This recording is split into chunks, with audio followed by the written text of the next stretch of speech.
Hello बच्चों, let's see the question. The question says which of the following sentences are statements? In case of a statement, mention whether it is true or false. और हमको यहाँ पे question का बोला है Paris is in France.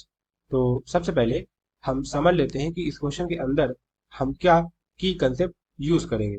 Basically इस question में जो हमारा की कंसेप्ट होगा वो होगा स्टेटमेंट क्या होता है. हमें ये आइडेंटिफाई करना आना चाहिए. तो स्टेटमेंट बेसिकली एक तरह का सेंटेंस होता है. यहाँ बोलेंगे it is a type of sentence. ये एक तरह का सेंटेंस होता है जिसको हम लोग जज कर सकते हैं कि वो या तो हमारा ट्रू है या तो फॉल्स है, बट दोनों नहीं हो सकता एट अ टाइम. यहाँ बोलेंगे इट इज ट्रू और false but not both simultaneously. But not both simultaneously. हमारा या तो सेंटेंस ट्रू होगा या तो फॉल्स होगा, दोनों नहीं हो सकता. अब अगर हम यहाँ पे देखें तो यहाँ पे हमको सेंटेंस क्या गिवन है. इट इज गिवन, यहाँ पे हमको गिवन है Paris. Paris is in France. यहाँ पे लिखेंगे हम लोग basically Paris is is in France. ये हमसे बोला हुआ है कि पेरिस फ्रांस में है.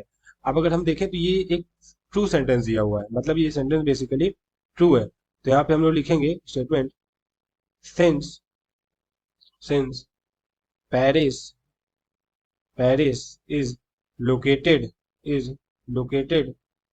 In France. So the the sentence given is true. हमें पता है पहले से ही कि पेरिस जो होता है हमारा फ्रांस में लोकेटेड होता है, तो हमारे सेंटेंस हो जाएगा जो हमको गिवन है ये ट्रू है.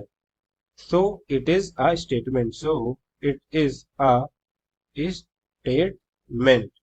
यहाँ पे हमें फाइन लिख देंगे. Therefore the statement is true. Therefore the statement is true. Statement is true.